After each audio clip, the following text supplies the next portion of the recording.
Bonjour Jean-Marie. Bonjour François. Rédacteur en chef adjoint de ZeroNet Mag. Avec Jean-Marie dans un instant, ça va être sanglant avec la guerre des box.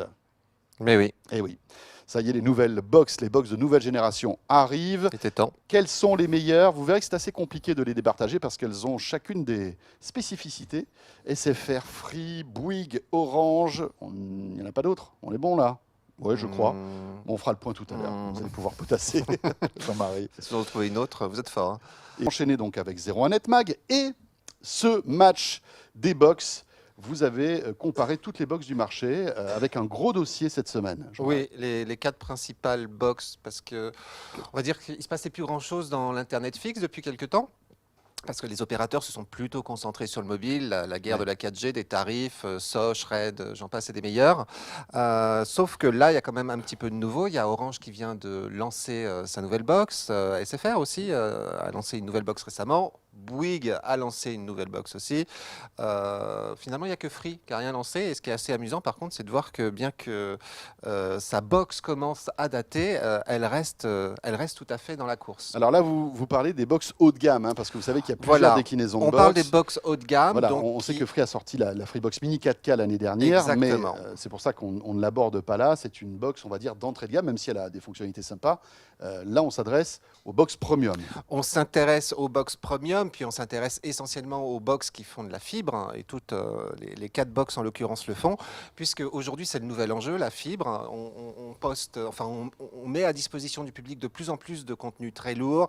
Les télé 4K sont en train de se généraliser, les contenus 4K arrivent. Le problème, c'est que pour faire passer ça, il faut des tuyaux. Et aujourd'hui, la DSL, c'est quand même un goulot d'étranglement assez important, donc il faut de la fibre. Encore faut-il avoir de la vraie fibre chez soi, puisque ça aussi, c'est un autre problème.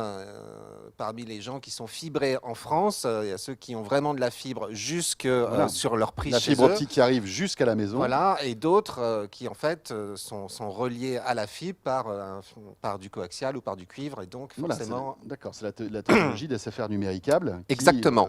En fait, achemine la fibre jusqu'au pied de l'immeuble. Mais pas jusqu'à l'appartement. Et après, vous avez un câble coaxial, voilà, alors qui vous permet d'avoir des débits impressionnants. Hein. On monte jusqu'à 800 mégas ou voire 1 gigabit. Mais c'est surtout, en revanche, c'est en upload que c'est moins bon. C'est-à-dire qu'aujourd'hui, on n'a pas la technologie avec ce type de fibre pour avoir un upload conséquent. Je crois qu'on bloque à 50 mégabits aujourd'hui. On bloque assez vite, oui, effectivement.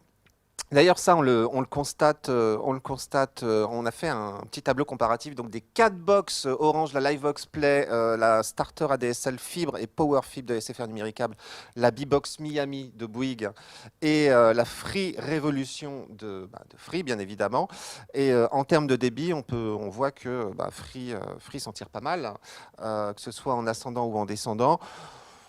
Après, chez SFR, c'est un petit peu moins bon en débit montant fibre, c'est ce que vous disiez à l'instant. Même si SFR a de la fibre aussi, parce que c'est là où ça se complique. C'est que vous pouvez être abonné fibre SFR, vraie fibre, parce que votre immeuble est fibré, mais vous pouvez être aussi en coax. Tout dépend, en fait. Tout dépend de l'installation qu'il y a dans votre immeuble. Exactement. C'est pour rajouter une petite couche de complexité, parce que c'est vrai que pour s'y retrouver dans toutes ces offres, c'est quand même assez costaud. Hein. C'est d'autant plus costaud qu'aujourd'hui, en termes de tarification, finalement, on va dire qu'il y a une sorte de consensus. On est à peu près dans les mêmes gammes de prix, puisqu'on tourne aux alentours, on va dire, d'une quarantaine d'euros. Bouygues, quand même, avec la B-Box Miami, est quand même moins cher à 27 euros. Après... on voit bien que chacun a misé sur un créneau particulier. Pour se différencier, aujourd'hui, c'est surtout le service qui fait la différence. Donc d'un côté, on a Orange avec sa nouvelle box qui, par exemple, joue énormément la carte du jeu, puisque c'est quasiment une console de jeu. Hein. On peut même brancher des manettes d'Xbox dessus.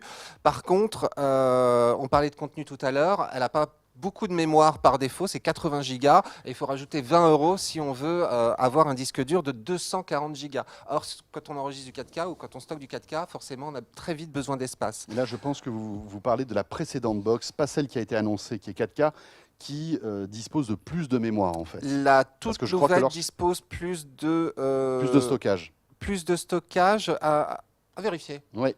Mais parce que c'est vrai que là, on est en fait dans la transition des box Orange, hein, puisque Orange a annoncé pas plus tard qu'hier d'ailleurs les tarifs de sa nouvelle Livebox qui est 4K avec un super Wi-Fi, etc.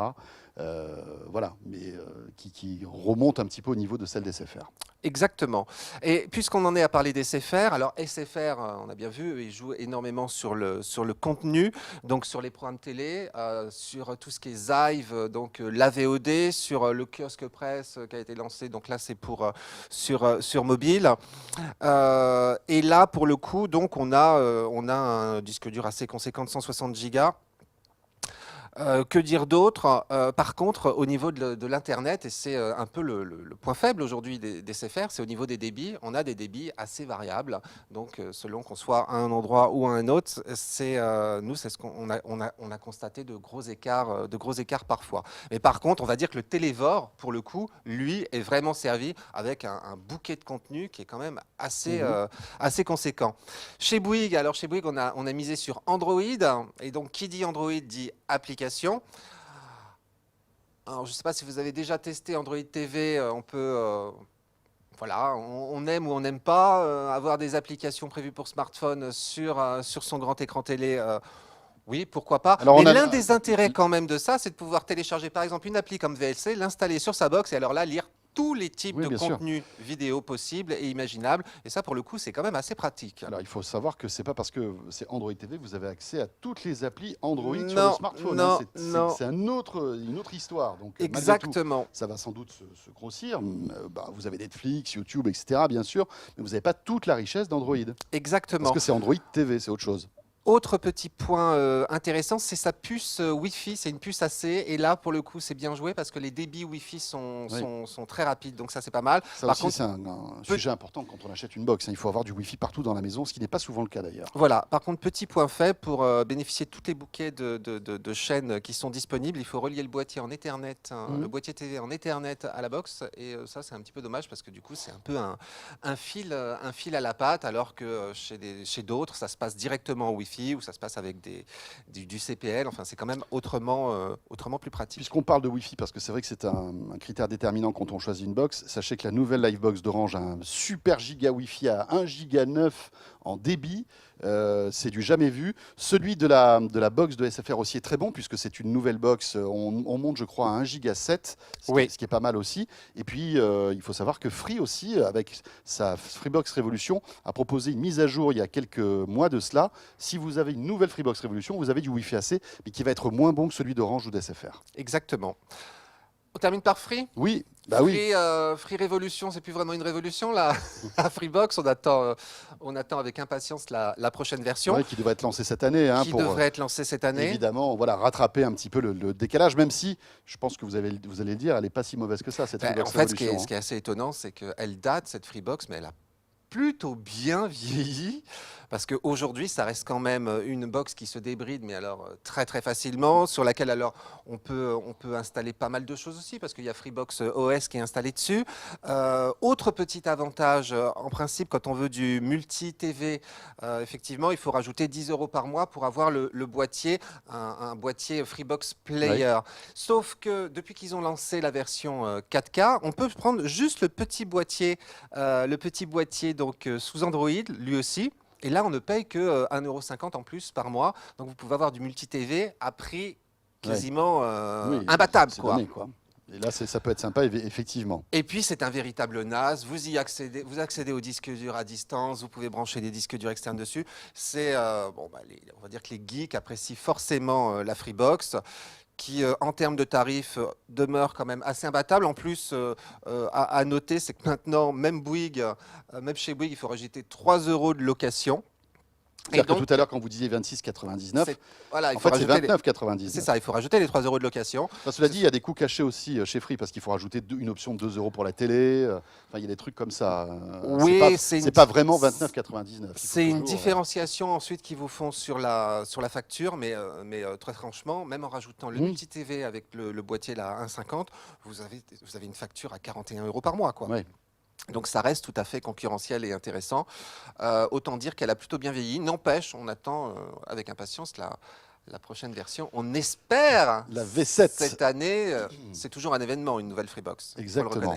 Mais la force aussi de Free, c'est que ils sont arrivés en fait à mettre à jour cette box régulièrement parce qu'ils ont des ingénieurs incroyablement bons chez Free. Et donc, il y a 5-6 ans, quand cette box est sortie, ils avaient déjà envisagé toutes les innovations qu'ils pourraient rajouter. Ils anticipent. Et voilà, ils ont une vision, à mon avis, qui est unique en matière des télécoms. Ouais. Merci beaucoup, Jean-Marie. Merci Christophe. De rien. Voilà, c'est de bonne guerre, hein, c'est logique. Si vous voulez en savoir plus sur ce dossier, c'est ici.